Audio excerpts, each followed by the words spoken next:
This video is to give you an introduction to what methods are and why we want to create them, and kind of an overview of how they look.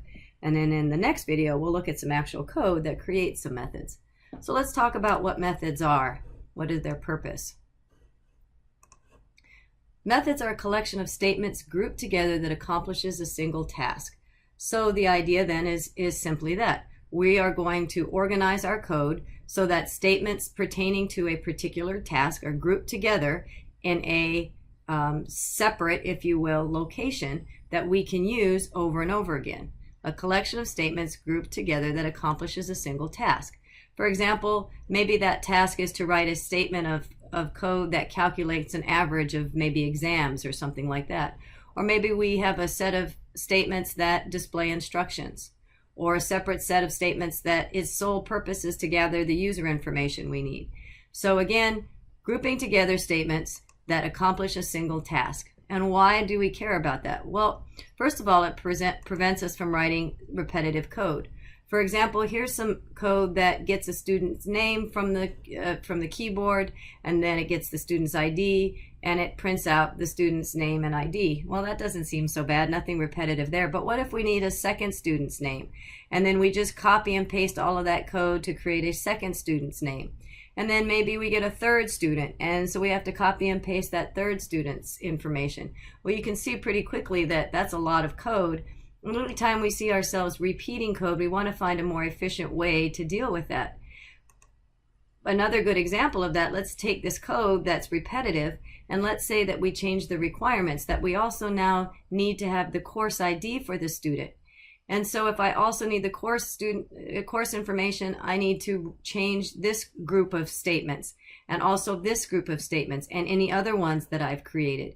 So anytime that we see repetitive code, that's a good candidate for a method, because now all I need to do, if I have a single group of code that's accomplishing a single task, I can call this code over and over again, not have repetitive lines, and then if I have a change, I'm only changing it in one location. So that's the advantage of methods. We're also going to come across this idea of encapsulation, black box. In other words, inside methods, very oftentimes programmers write code. We don't really care how it works. For example, when we use the WriteLine method, which we've used quite a bit already, we just know that if we call WriteLine, which is a method that somebody wrote, we send in parentheses, we're sending WriteLine some information, in this case a literal string.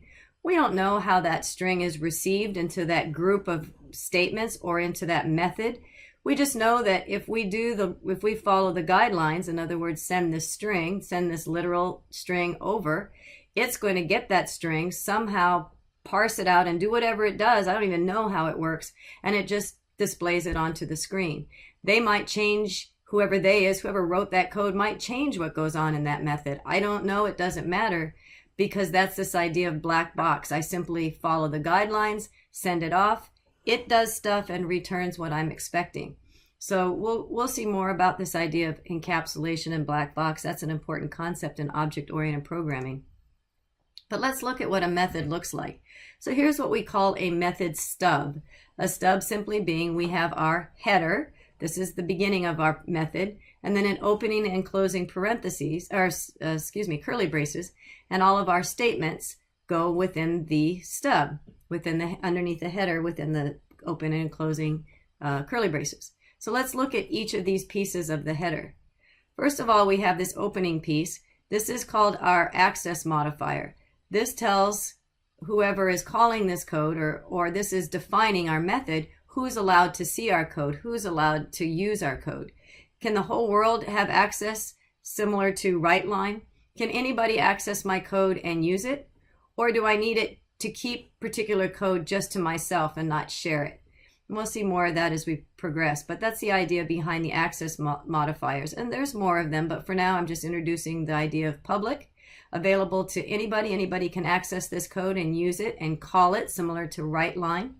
Or I need to keep it just private to myself and not share it. Static. Static is something we'll understand as we move on into further chapters, but for where we are at this point in time, static simply means that in order to use it, I don't have to use this word new. If you're familiar with object-oriented programming, new is a way that we create a new object. If you're not familiar with that, you will be very soon enough. So if it's not a comfortable subject to you at this point, then what we understand static to be at this point is somehow all I have to do in order to use a method that's declared statically, I just have to reference the class name and the method I want to use. We've been doing that. So math is a class name. That's a class somebody wrote. And in math, there's a method called round. And in order to use that method, I have to utilize the class name and the method name. Similar with WriteLine. There's a class called console, and I'm going to utilize the WriteLine. And because they're declared statically, I can use them by calling the class name.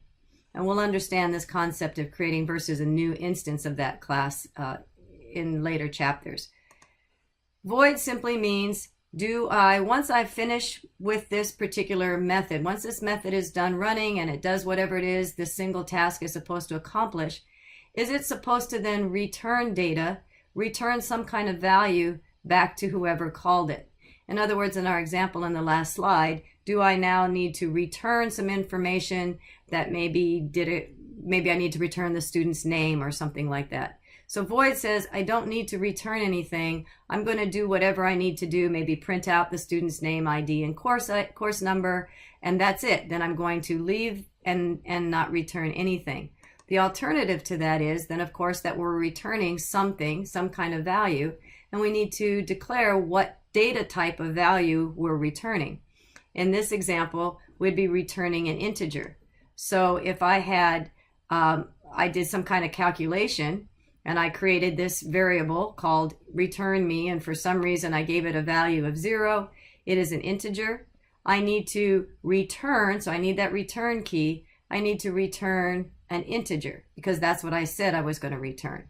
So whatever we say we're going to return, whatever data type, we have to make sure that we get that data type, that we actually get a value that we're going to return that matches that data type.